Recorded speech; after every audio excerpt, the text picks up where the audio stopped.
Good morning, boys and girls. I hope you're all having a great start to your week and that you are getting a running start with all your work that you've got going on this week. You've got your iReady work to do. You've got some Raz Kids if you're in grades K through 2. And you've got a lot of other cool things I'm sure that your teachers are posting. So today I'm going to read you a book called The Princess and the Pig. And you know what's cool is that I'm pretty sure Mrs. Barrow read a book about pigs as well this week, so check out her book too.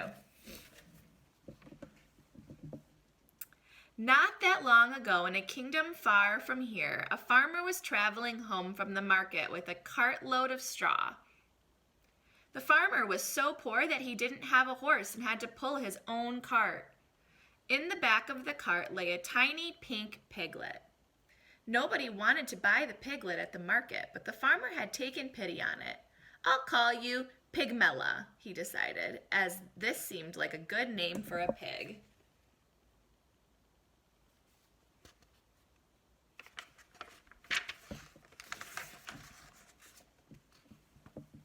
It was a hot day, and the farmer stopped to rest in the shade of a great castle. Far, far above him, on a high balcony, a queen was inspecting her new baby daughter. The queen was so rich that she had 7 nannies and didn't have to look after her own child. The queen picked the baby out of her cradle and held her at her arm's length. "I'll call it Princella," she decided, as this seemed like a good name for a princess. A moment later, a wet, squelching noise came from the baby's diaper, closely followed by an awful smell. "Yuck!" shrieked the queen, dropping the baby and running off to find the royal nannies. She left so quickly that she didn't notice she had dropped the baby over the edge of the balcony. Oh my goodness, guys. That is crazy. Down, down, down went the baby, into the farmer's cart. Up, up, up flew the piglet, into the princess's cradle. Oh my gosh.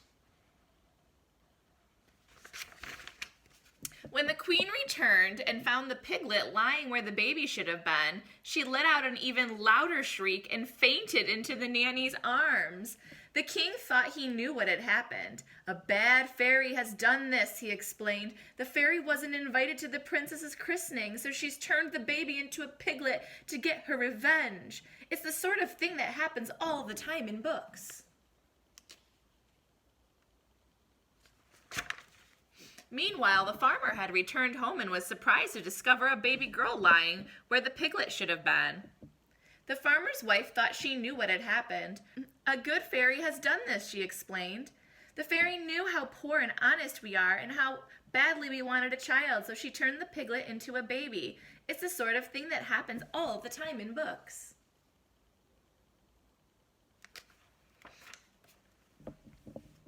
And so, without a second thought, the baby became Pigmella, the farmer's daughter. And the piglet became Priscilla, the royal princess.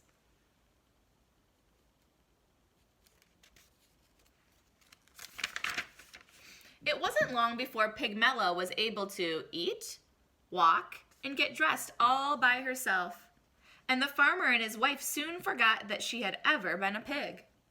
Things were not so easy for Priscilla, but the king and queen never let anyone forget that she was really a princess.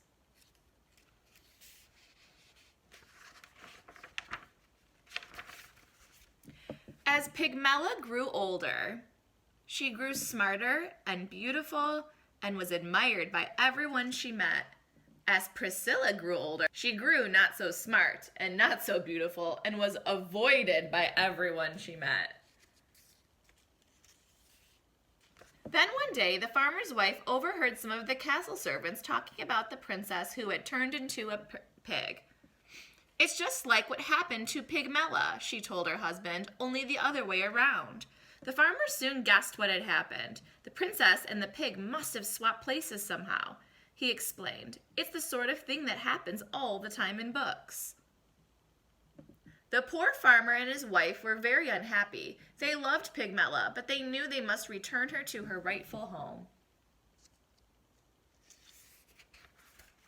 Pigmella was also unhappy. She loved the farmer and his wife and did not want to live with anyone else, but they were an honest family, so the next day they all went to the castle to see the king and queen. The king and queen listened to the farmer's story, but they didn't believe it.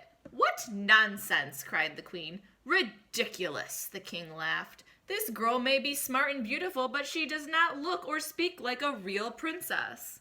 The queen thought she knew what was happening. "It's a trick," she declared. "This girl is just a farmer's daughter pretending to be a princess so that she can marry a prince. It's the sort of things that happen in books."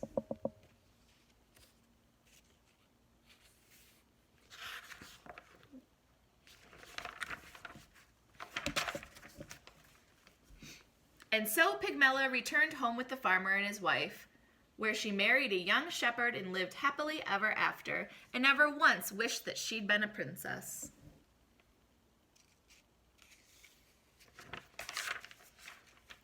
And Priscilla also got married to a handsome prince, although he had to be talked into it. Priscilla was changed into a pig by a bad fairy, the king explained. "But once you kiss her, the spell will be broken and she will turn back into a beautiful princess," added the queen. "It's the sort of thing that happens all the time in books," they assured him. But unfortunately for the prince, make a prediction. What do you think's gonna happen? It's not the sort of thing that happens in this particular book. Oh my goodness. Oh my goodness. I hope you guys got a good laugh out of this book. I know I did. That was so funny. What was the problem in this book? And did the problem get solved? I mean, I don't even really know. There's some interesting things that happened in this book. Maybe think about how Priscilla the pig might have been feeling as a princess. Or maybe think about how Pigmella, the little girl, was feeling as a common farmer's daughter instead of being a princess. There's a lot to think about in this book, but I hope you guys enjoyed it, and I hope you guys could talk with your family about the parts that you thought were the funniest, because I think there were a lot of really funny parts in this book. So I hope you guys have a great week, and I will talk to you all soon. Bye.